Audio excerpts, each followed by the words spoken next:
제가 초등학교를 처음 입학하니까 1학년이 그 시골에 100명이 넘는 아이들이 거의 한 반에 콩나물 시루처럼 빽빽하게 들어가서 좁은 교실에서 공부를 하는 거죠. 도시 같으면 오전반, 오후반이 있었던 것 같은데 시골에서는 그런 재정적으로 또 인력이 지원되지 않으니까 좁은 교실에 그냥 모든 학생들이 들어가 있었습니다. 보니까 별별 아이들이 다 와요. 동생 업고 오는 애, 도시락 못 싸오는 애, 한글도 모르는 애, 그리고 화장실 가고 싶다는 말을 하지 못해서 참다가 바지에다가 오줌 싸는 애, 더하기 빼기도 안 되는 애, 이런 애들이 그냥 같은 반에 모여서 공부를 했습니다. 그때는 그랬습니다. 일사후퇴 때 얘기가 아니에요. 그 많은 아이들이 다 기억나지는 않지만 유독 기억에 남는 몇몇 아이들이 있습니다. 그 가난하던 시골에서 유난히 옷을 깔끔하게 입고 아침마다 단정한 단발로 학교를 오던 여자아이가 있었고 또 깔끔한 남자아이가 하나 있었습니다. 그 단발머리 여자아이가 6년 동안 1등을 했어요. 그리고 그 남자아이가 2등을 하는 그런 아이였습니다. 요즘도 그렇게 하는지 모르겠는데 그때 우리 학교는 학년이 끝날 때 전체 학생들을 큰 운동장에 모아놓고 그리고 아이들에게 상을 줍니다. 상을 주는데 이 단발머리 여학생은 6년 동안 학교를 단 한 번도 빠지지 않은 비인간적인 아이였어요. 비가 오거나 눈이 오거나 멀리 걸어 다녀야 되는데 1시간을 넘는 거리를 그 어린아이가 6년 동안을 빠지지 않고 다녔다는 거죠. 그런 인간이 우리 집에 또 하나 있었습니다. 저희 형이 이 6년 동안 안 빠진 사람이 제가 보는 관점에서는 이해가 잘 안 가요. 모든 전교생을 운동장에 모아놓고 학년이 끝날 때 그날은 상을 줍니다. 그날이 저는 제일 싫은 거예요. 왜냐하면 우리는 늘 병풍처럼 뒤에 서서 끝날 때까지 박수만 치다가 끝나는 게 이제 저거든요. 저희 형님이 전교에서 1등을 놓치지 않고 했어요. 그러니까 상이라는 상은, 좋은 상은 우리 형님이 다 받아가지고 오고 우리 반에서 제일 좋은 상은 그 단발머리 여자애가 다 받아가고 나는 그냥 끝날 때까지 계속 서서 박수만 치면 그냥 박수만 치다 끝나면 그것도 괜찮은데 담임 선생님이 이만한 몽둥이를 들고 뒷짐짓고 지나다니다가 나를 쳐다보는데 나를 인간같이 안 봐요. 너그 형 봐라. 넌 뭐고? 이러면서 옆구리도 한번 찌르고 머리도 한번 내려치고 그러니까 그날이 나에게는 정말 싫은 날이에요. 그런데 상을 받는 사람에게는 그날이 너무너무 행복한 날이었다는 거죠. 제가 이렇게 이야기하니까 여러분 중에 어떤 분들은 우리 목사님이 더하기 빼기도 못하는 그런 천치 같은 애가 아니었을까 이렇게 생각을 하는데 제가 반에서 3등을 가끔씩 해요. 그러니까 이것도 제 생각에는 괜찮은데 우리 집에서 3등은 공부하는 게 아니거든요. 시험을 보고 3등 정도 하는 날 그 시험지를 받아가지고 집으로 달려오면서 엄마한테 얘기해요. 엄마 나 3등. 그러면 우리 어머니가 아이고 우리 새끼 3등 했구나. 상 받았네. 그리고 이거를 벽에다가 붙여야지. 이런 적은 한 번도 없습니다. 3등짜리 상을 받아가지고 오면 우리 어머니가 하는 이야기가 뭐라 그러냐면은 소도 데려다 놓으면 3등 한다. 너는 밥 먹고 일 삼아 하는 게 공부인데 그거밖에 못하냐? 이렇게 책망을 하고 야단을 쳤습니다. 그런 편견과 억압 속에서도 가열차게 살아남아 오늘까지 왔다는 거예요. 대단한 거죠. 여러분, 상 받는 것은 사람도 좋아하지만 오늘 본문에 보니까 하나님께서도 상 주시는 하나님이라고 말씀하세요. 우리 한번 성경 보겠습니다. 오늘 본문 놔두고 신약성경 저 뒤쪽으로 넘어가서 히브리서 11장 6절을 보겠습니다. 히브리서 11장 6절 같이 봅니다. 시작. 믿음이 없이는 하나님을 기쁘시게 하지 못하나니 하나님께 나아가는 자는 반드시 그가 계신 것과 또한 그가 자기를 찾는 자들에게 상 주시는 이심을 믿어야 할지니라. 아멘. 히브리서 11장 그러면 여러분 머릿속에 얼른 딱 한 단어가 떠올라야 돼요. 뭐예요? 믿음장. 히브리서 11장은 별명이 믿음장이라는 거예요. 자, 거기 보세요. 뭐라고 말씀합니까? 우리 하나님은 어떤 하나님이라고 말씀하세요? 상 주시는 하나님이라는 겁니다. 하나님은 자기 백성들에게 상 주시는 하나님이신데, 그러면 하나님은 어떤 사람들에게 상을 주시는가? 오늘 본문으로 갑니다. 누가복음 6장 23절 말씀 보겠습니다. 누가복음 6장 23절 말씀 같이 봅니다. 시작. 그날에 기뻐하고 뛰놀라 하늘에서 너희 상이 큼이라. 그들의 조상들이 선지자들에게 이와 같이 하였느니라. 아멘. 지금 예수님께서 제자들에게 그리고 예수님의 말씀을 듣는 무리들에게 이야기하고 있습니다. 그날에 기뻐해라. 그리고 즐거워해라. 여기 6장 23절에서 말씀하고 있는 그날이 어떤 날일까요? 거기 보세요. 22절 보세요. 22절. 6장 22절 같이 봅니다. 시작. 인자로 말미암아 사람들이 너희를 미워하고 멀리하고 욕하고 너희 이름을 악하다 하여 버릴 때에는 너희에게 복이 있도다. 아멘. 인자로 말미암아, 다르게 바꾸면 예수님 때문에, 그런 뜻입니다.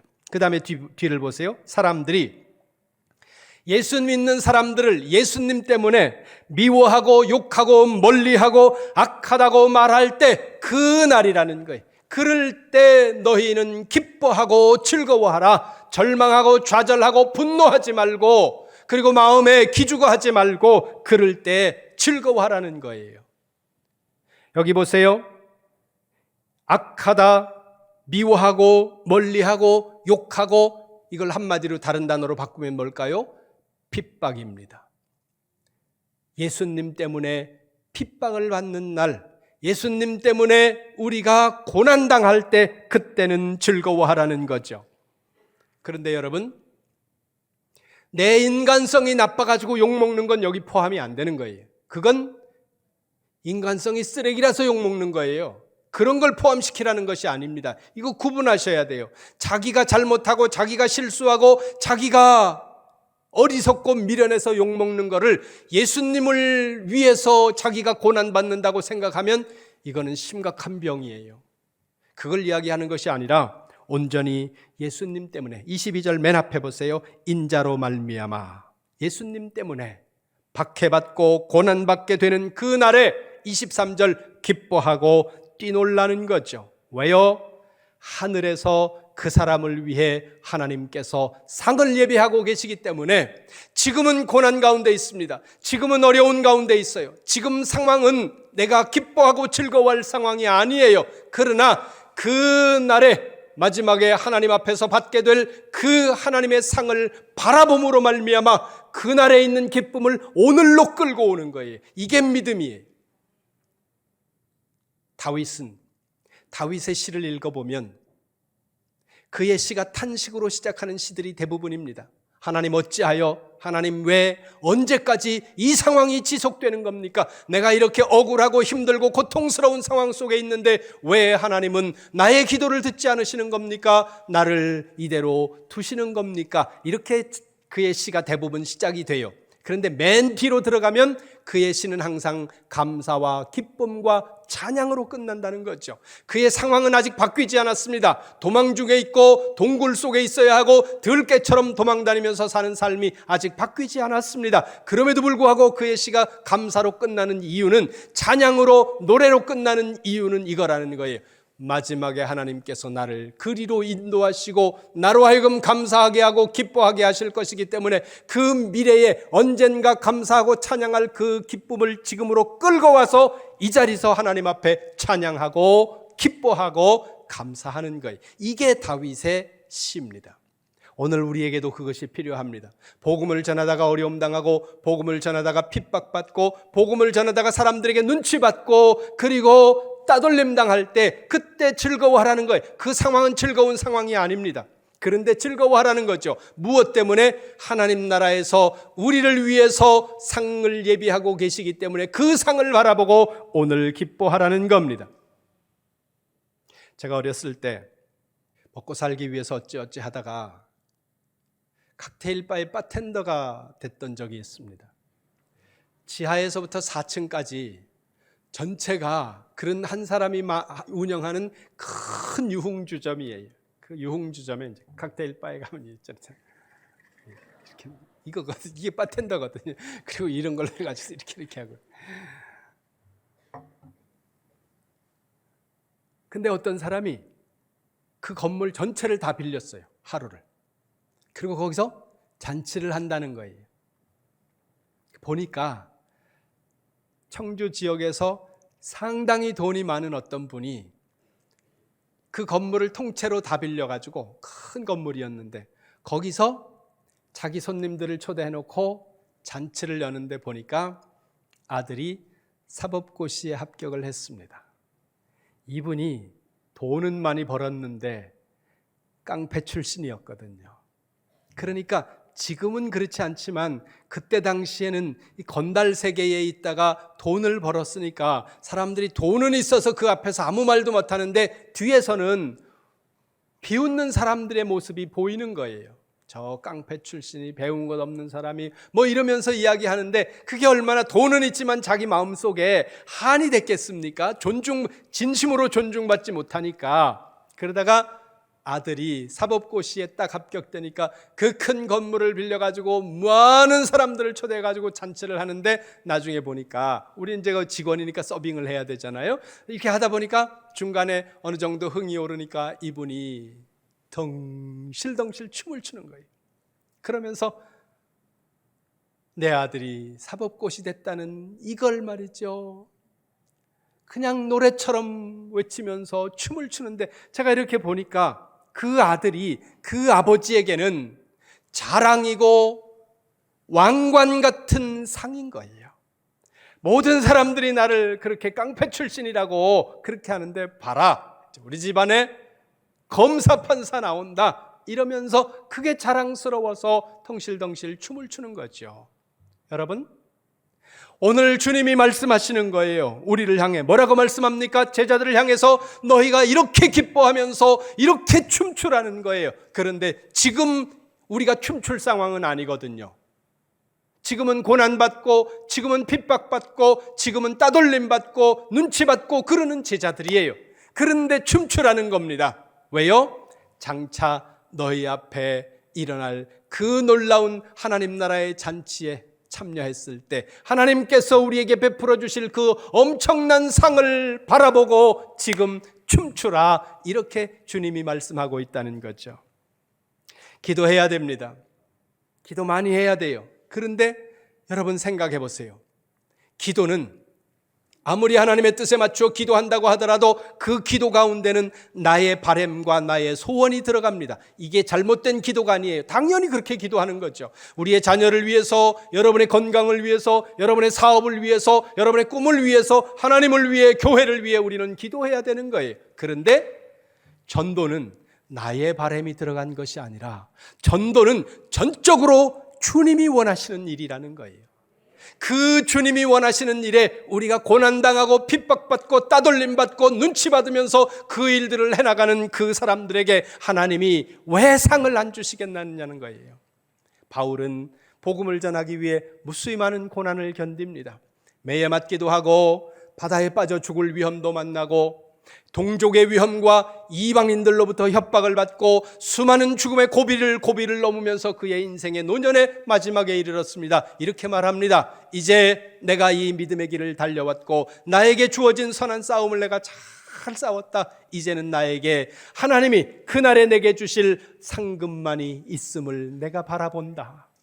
그런데요, 나에게 뿐만 아니라 주의 나타나심을 사모하는 모든 자에게 하나님은 이와 같이 상을 예비하시고 있다는 겁니다.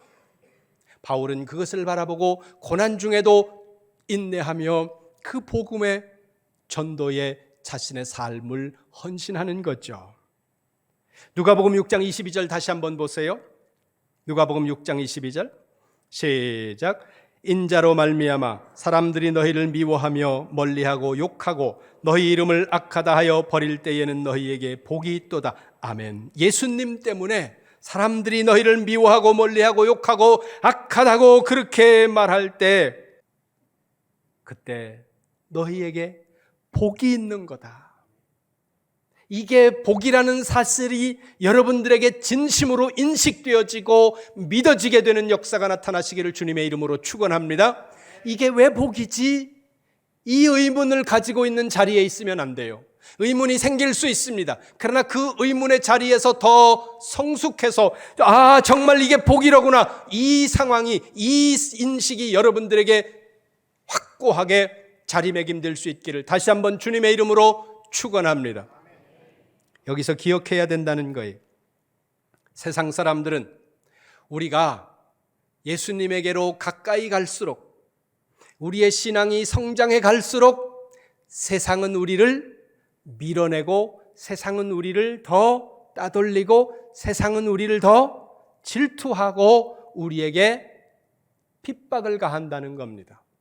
그러니까 내가 예수님 믿으면서 나는 세상 사람들과 단 한 번도 세상 사람들로부터 미움을 받아본 적도 없고 어떤 따돌림을 당해본 적도 없고 세상 사람들이 나를 향해서 수근수근거리는 걸 난 한 번도 본 적도 없어. 한번 생각해야 될 문제예요. 과연 내가 하나님께서 기뻐하는 복음을 드러내고 복음을 전하는 삶을 살고 있는가? 왜요? 우리는 성령에 이끌리는 사람들이지만 하나님 없는 세상 사람들은 불순종의 아들들에게 역사하는 영에 속해 있는 사람들이거든요, 본질적으로. 그러니까 그 세계 가운데는 갈등이 발생할 수밖에 없습니다. 그러니까 내가 신앙생활을 하면서도 세상 사람들로부터 단 한 번도 눈치 안 받고 단 한 번도 따돌림 안 받고 난 되려 세상 사람들하고 더 친해. 이거는 한번 생각해 볼 문제예요. 과연 내가 바르게 믿고 그리고 내가 정말 예수님의 말씀에 순종해서 복음을 전하고 드러내는 삶을 살고 있는가? 복음을 전하면 사람들은 거부하게 되어 있습니다. 믿지 않는 사람들은 거기에 저항하게 되어 있고 그리고 우리를 향해서 우호적으로 생각하지 않을 수 있다는 거예요. 그건 필연적으로 나타나는 일이라는 겁니다. 여기 누가복음 6장 22절 중간에 보세요. 너희 이렇게 말씀하지 않습니까? 이 너희가 누굽니까? 1차적으로는 제자들이에요. 2차적으로는 누굽니까? 예수 믿는 모든 사람들, 우리들 있죠. 실제로 주님은 제자들에게 이 말씀을 하셨고 예수님의 제자들은 예수님 때문에 미움받고 욕먹고 따돌림 당하고 그리고 저들은 세상에서 죽임당했습니다. 왜 제자들이 그렇게 됐습니까? 예수 그리스도를 믿는 일과 예수 그리스도를 전하는 일을 멈추지 않았기 때문입니다. 세상은 말해요. 너가 믿는 건 좋아. 그러나 나보고 믿으라고 말하지 마라. 대부분의 사람들이 그러거든요. 근데 여러분, 우리가 말해야 돼요. 이 말을 하지 않으면 세상 사람들이 우리를 우호적으로 좀 더 생각할 수 있습니다. 그러나 말해야 된다는 거예요. 관계를 끊으라는 이야기가 아니에요. 말해야 된다는 거예요. 예수님을 전혀 전하지 않고 어떤 사람들은 내가 예수님을 믿는지 안 믿는지 사람들이 잘 모를 정도로 조용하게 그렇게 살아가는 분들도 있습니다. 어떤 사람들이 봤을 땐 그런 분들이 지혜로운 사람들처럼 보일 수도 있습니다. 그러나 주님이 원하는 삶은 아니라는 거죠. 주님은 우리가 드러내기를 원해요. 무엇을요? 아주 예외적인 특별한 경우를 제외하고는 여러분이 예수 믿는다는 것을 드러내셔야 됩니다. 그리고 여러분들이 복음을 드러내야 된다는 거예요. 그리고 여러분들이 예수님을 전해야 된다는 겁니다. 세상 사람들이 우리가 전도하지 않고 그 부분에 대해서 전혀 말하지 않으면 불편해하지는 않아요. 그러나 그들이 불편해한다고 하더라도 우리가 복음을 전해야 되는 게 우리의 사명이라는 거죠. 오늘날 많은 사람들이 조용히 있기를 원합니다. 사람들과 무난하게 살기를 원합니다. 그래서 교회 와서도 등록하지 않고 또 때로는 아주 조용히 무리들 속에 숨어 있기를 원합니다. 세상에 나가서는 저 사람이 그리스도인인지 아닌지 모른 채로 그냥 사람들 속에 숨어서 나는 내 믿음을 지키면서 그냥 조용히 이렇게 살 거야, 이렇게 생각하는 분들도 많습니다. 그러나 여러분, 다시 한번 깊이 생각해 보세요. 예수님의 관점에서 한번 생각해 보시라는 거예요. 어디 갔는데, 저희 아내하고 제가 어디 갔는데, 저희 아내가 사람들이 많은 곳에 갔는데, 예를 들어서 저희 아내의 동료들이 쫙 있는 데를 갔다고 생각해 보세요. 가면 저희 아내가 나 아는 체 하지 마. 지금부터 당신하고 나 모르는 사람이야. 나올 때까지 눈치도 하지 마. 옆에 오지 마. 그랬을 때 여러분의 마음은 어떨 것 같아요? 안 당해봐서 모르겠는데요. 그런 표정이 대부분이. 상상을 한번 해보세요. 예수님이 우리를 위해서 죽으시고 우리의 구주가 되셨는데, 그리고 우리를 이토록 사랑하시는데, 사람들 속에서 여러분들이 예수님을 부끄러워하고 예수님 믿는다는 것을 여러분들이 드러내지 않는다면 예수님이 어떻게 생각하실까? 지난주에 말씀드렸잖아요. 원주에서 제일 핫한 교회가 지금 이룸교회라는 사실. 그런 차원에서 여러분이 이룸교회 지체가 되고 이룸교회 성도가 되고 함께 우리가 신앙생활을 한다는 이것은 감사한 일이에요. 너 어느 교회 다녀? 그랬을 때 이룸교회 이렇게 얘기하면 그게 어디, 너는 어디 북한에서 왔냐? 이룸교회도 몰라? 예. 원주에서 1등 교회 이룸교회 아니야. 거기 담임 목사님 이명박 닮았어. 와봐. 이렇게라도 좀 하세요. 그래서 여러분, 복음을 전하기 위해서는요, 예수님 자랑해야 되고 말씀 전해야 되지만 일단 여러분이 기본적으로 교회를 자랑해야 돼요. 그리고 담임 목사님, 내가 자랑할 때가 없어가지고 이런 이야기 하는 게 아니에요. 나도 나가면 존경한다는 사람이 많아요. 그래서 보는 사람들이 며칠 전에도 어느 그리스도의 교단의 목사님하고 사모님을 만났는데 그 목사님 사모님이 목사님, 제가 목사님 존경하는 거 아세요? 처음 만났는데. 그래서 내가 그냥 지내자고. 내가 많아요. 그러나 여러분, 다른 사람들이 우리 교회를 와서 교회에 와야 복음을 들을 거 아니에요. 교회에 와야 말씀을 듣고 교회에 와야 예수님에 대해서 알 거 아니에요. 그러기 위해서 오고 싶은 교회가 되어야 된다는 거죠. 여러분이 교회를 자랑하고 목사님을 자랑하고 성도들을 자랑하고 그러면서 복음을 전하는 거예요. 그리고 하나님을 나타내는 겁니다. 하나님은 우리가 그런 하나님을 드러내는 성도로 살기를 원하신다는 거죠. 성경은 우리에게 이렇게 말씀합니다. 2장만 넘겨서 누가복음 8장을 보겠습니다. 누가복음 8장 16절 시작. 누구든지 등불을 켜서 그릇으로 덮거나 평상 아래에 두지 아니하고 등경 위에 두나니 이는 들어가는 자들로 그 빛을 보게 하려 함이라. 아멘. 등불을 켰다면 그 불을 무엇인가로 이렇게 덮어서 불빛이 새어나오지 못하도록 하기 위해서 불을 켜는 사람은 없다는 거예요. 상식이잖아요. 예수님이 지금 그걸 말씀하는 거예요. 불을 켰다면 그 불을 높은 곳에 두어서 불빛이 멀리로 퍼져나갈 수 있도록 불을 켜는 것이다. 마태복음 5장 14절에 보니까 이렇게 말씀하세요. 너희는 세상의 빛이라. 우리는 세상의 빛이라는 거예요. 우리가 세상을 향하여 복음의 빛, 예수 그리스도의 빛, 진리의 빛을 비추도록 하나님이 우리를 빛으로 세우셨다는 겁니다. 그러니까 우리는 선한 행실로, 바른 믿음으로, 거룩한 삶으로 우리가 세상의 빛이 되도록 만들어야 되고 그 일을 통해 복음이 전파되도록 해야 된다는 겁니다. 아주 어쩔 수 없는 예외적인 경우들이 발생할 수 있습니다. 내가 믿는 것을 숨겨야 하고 복음을 드러내놓고 전하지 말아야 되는 아주 특별한 예외적인 경우를 제외하고 일반적인 상황 속에서는 우리가 복음을 드러내는 것을, 예수 그리스도를 전하는 것을 하나님은 우리에게 말씀하고 있다는 겁니다. 믿을 뿐만 아니라 예수 그리스도를 적극적으로 증거하고 드러내시기 바랍니다. 전도하시기 바랍니다. 전도하는 일을 할 때 우리가 당하지 않아도 되는 어려운 일들, 마음 상하는 일들이 발생할 수 있을 겁니다. 그러나 그때에 속상하다고 생각하지 마시고 그때에 생각하라는 거예요. 하늘나라에 내 상을 예비하시는구나. 그걸 보면서 핍박받고 전도하다가 속상한 일을 당했을 때 도리어 기뻐할 수 있는 미래의 하나님 나라의 그 기쁨을 오늘로 끌고 올 수 있는 여러분 되시기를 주님의 이름으로 축원합니다. 한번 생각해 보세요. 나는 하나님 나라 갔을 때 하나님이 나를 위해서 예비하신 상이 있을까? 그 확신이 여러분에게 있어야 된다는 거예요. 상 주시는 하나님이 여러분들을 위하여 예비하신 그 상을 하나님께서 예비하고 기다리고 계신다고 하는 그 사실이 여러분 마음속에 믿어지시기를 주님의 이름으로 축원합니다. 전도하는 일이 쉬운 일이 아니에요.